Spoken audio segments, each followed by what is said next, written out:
പ്രിയമുള്ളവരെ, ഇന്നത്തെ ചിന്തയ്ക്കായി നമുക്ക് നീളപ്പെട്ടിരിക്കുന്ന ചിന്താവിഷയം വിമോചരാകുവാൻ വിളിക്കപ്പെട്ടവർ എന്നുള്ളതാണ്.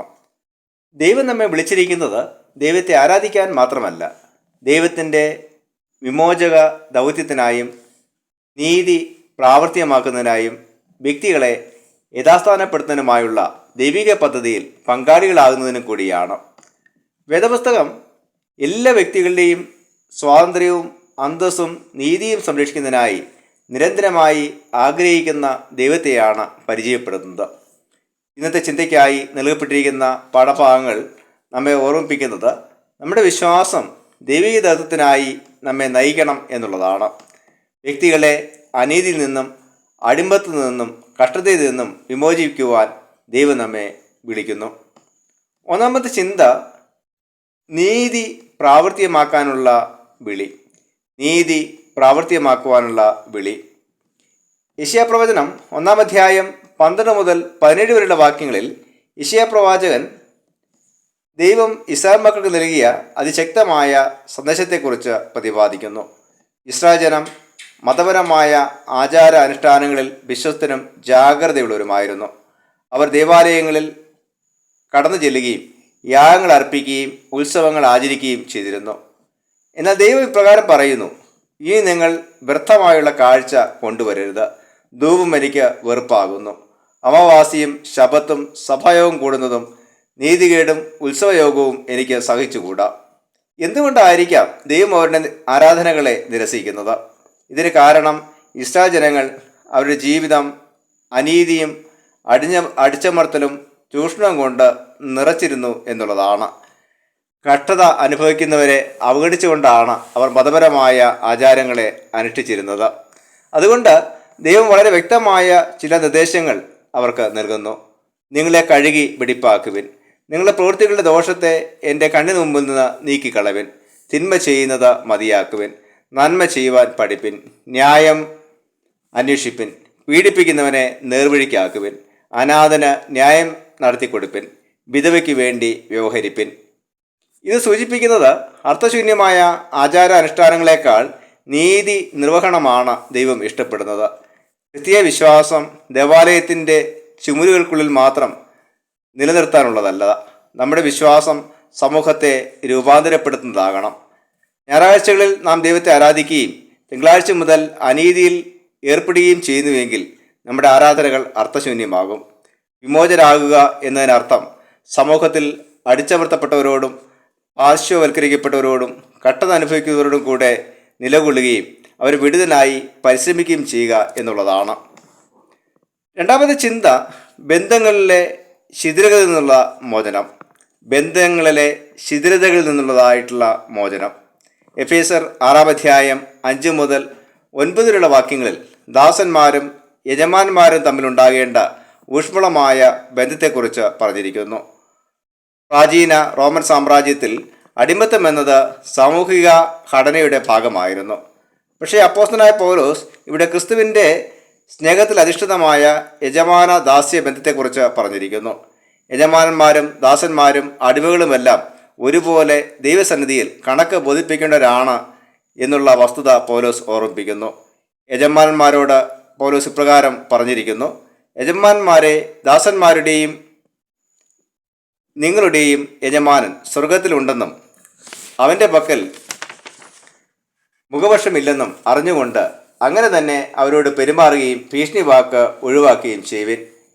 ഇത്തരം പഠിപ്പിക്കലുകൾ അന്നത്തെ സാമൂഹിക പശ്ചാത്തലത്തിൽ നൂതനമായ കാര്യങ്ങളായിരുന്നു. ദൈവമുമ്പാകെ എല്ലാവരും തുല്യമായ സ്ഥാനവും മാന്യതയുമാണ് അർഹിക്കുന്നത് എന്ന് പൗലോസ് ഉറപ്പിച്ച് പറയുന്നു. ക്രിസ്തുവുമായുള്ള ബന്ധത്തിൽ എല്ലാ മാനുഷിക ബന്ധങ്ങളിലും പരസ്പര ബഹുമാനവും നീതിയും അനുകമ്പയും പുലർത്തേണ്ടതുണ്ട്. ആർക്കും ആരെയും അടിമയാക്കാനുള്ള അനുവാദം ദൈവം നൽകിയിട്ടില്ല.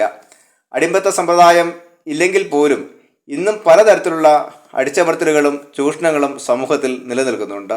സാമ്പത്തിക ചൂഷണങ്ങൾ, സാമൂഹിക വിവേചനങ്ങൾ, സ്ത്രീ പുരുഷ വിവേചനം, ജാതി വർണ്ണ വർഗ വിവേചനങ്ങൾ, ഇവയെല്ലാം അറിഞ്ഞും അറിയാതെയും സമൂഹത്തിൽ നിലനിൽക്കുന്നുണ്ട്. എന്നാൽ ക്രിസ്തീയ വിശ്വാസികളായ നാം ഇത്തരം ഉച്ച നീചത്വ ബന്ധനങ്ങളെ ഇല്ലാതാക്കുവാനും ദൈവനീതിയെക്കുറിച്ചും സ്നേഹത്തെക്കുറിച്ചും ബോധ്യപ്പെടുത്തുവാനും കടപ്പെട്ടവരാണ്.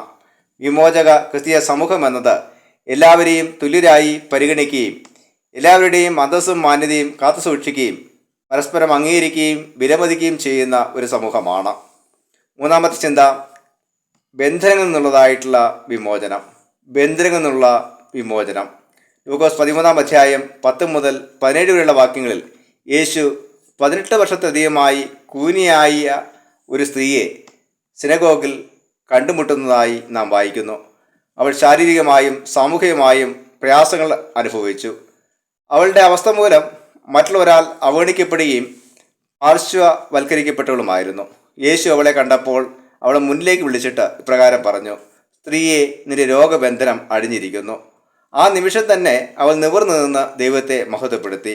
എന്നാൽ പള്ളിപ്രമാണി യേശുവിനെ താൻ ശബത്തിൽ സൗഖ്യമാക്കിയതുകൊണ്ട് കുറ്റപ്പെടുത്തുന്നു.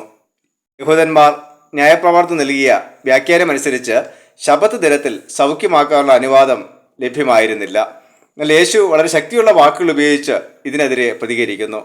സാത്താൻ 18 സംവത്സരമായി ബന്ധിച്ചിരുന്ന അബ്രഹാമിൻ്റെ മകളായ ഇവളെ ശബത്ത് നാളിൽ ഈ ബന്ധനം അഴിച്ചുവിടേണ്ടതല്ലയോ എന്ന് യേശു ചോദിക്കുന്നു. ഇവിടെ ന്യായപ്രമാണ നിയമത്തിൻ്റെ ശരിയായ അർത്ഥം യേശു വ്യക്തമാക്കുന്നു. ന്യായപ്രമാണം ജീവിതങ്ങൾക്ക് വിടുതലും പ്രത്യാശയും പകർന്നു നൽകാനാണ് നിയമിക്കപ്പെട്ടത്. യേശു കൂനിയായിരുന്ന സ്ത്രീയുടെ അന്തസ്സും അംഗീകാരവും പുനഃസ്ഥാപിക്കുന്നു. കൂടാതെ അബ്രഹാമിൻ്റെ മകൾ എന്ന് അവളെ അഭിസംബോധന ചെയ്യുകയും ചെയ്യുന്നു. ഈ സംഭവം സൂചിപ്പിക്കുന്നത് വിമോചനം എന്നത് ദൈവിക ദൗത്യമാണ് എന്നുള്ളതാണ്. യേശു ഈ ലോകത്തിൽ വന്നത് തകർന്നവരെ സൗഖ്യമാക്കുവാനും ബന്ധിതരെ വിടുവിക്കുവാനും പാർശ്വവൽക്കരിക്കപ്പെട്ടവരെ പുനഃസ്ഥാപിക്കുവാനുമാണ്. അതുകൊണ്ട് ക്രിസ്തീയ വിശ്വാസികളായ നാം ക്രിസ്തുവിൻ്റെ വിമോചന ദൗത്യത്തിൽ പങ്കുചേരേണ്ടത് ആവശ്യമാണ്. നമുക്ക് നൽകപ്പെട്ട പാഠഭാഗങ്ങൾ ക്രിസ്തീയ വിളിയുടെ 3 പ്രധാന പ്രവർത്തനങ്ങളെക്കുറിച്ച് നമ്മെ ഓർമ്മിപ്പിക്കുന്നു. മതപരമായ ആചാരാനുഷ്ഠാനങ്ങളെക്കാൾ നീതി പ്രാവർത്തികമാക്കുന്നതിന് മുൻഗണന നൽകുക. ഉച്ചനീചത്വങ്ങളും ശിഥിലതകളും നമ്മുടെ കുടുംബങ്ങളിൽ നിന്നും തൊഴിലിടങ്ങളിൽ നിന്നും സഭകളിൽ നിന്നും സമൂഹങ്ങളിൽ നിന്നും തുടച്ചു നീക്കുകയും വ്യക്തികളുടെ സമത്വവും അന്തസ്സും ഉറപ്പാക്കുകയും ചെയ്യുക. ക്രിസ്തുവിൻ്റെ വിമോചന ദൗത്യത്തിൽ പങ്കാളികളാകുക. ശബ്ദിക്കാൻ കഴിയാത്തവരുടെ ശബ്ദമായി തീരുവാനും ബലഹീനരെ സംരക്ഷിക്കുവാനും തകർന്നവരെ സൗഖ്യമാക്കുവാനും നീതി നിഷേധിക്കപ്പെട്ടവർക്ക് അത് ലഭ്യമാക്കുവാനും ദൈവം നമ്മെ വിളിക്കുന്നു. ഇപ്രകാരം നീതിയെ അന്വേഷിക്കുവാനും അടിച്ചമർത്തലുകളെ വെല്ലുവിളിക്കുവാനും കഷ്ടത അനുഭവിക്കുന്നവരെ സാന്ത്വനിപ്പിക്കുവാനും നമുക്ക് ഇടയാകണം. അങ്ങനെ ക്രിസ്തുവിൻ്റെ വിമോചന പ്രവർത്തനം നമ്മിലൂടെ മറ്റൊരു അനുഭവിക്കുവാൻ ഇടയായിത്തീരണം. അതിന് ദൈവം നമ്മെ സഹായിക്കുമാറാകട്ടെ. ആമേൻ.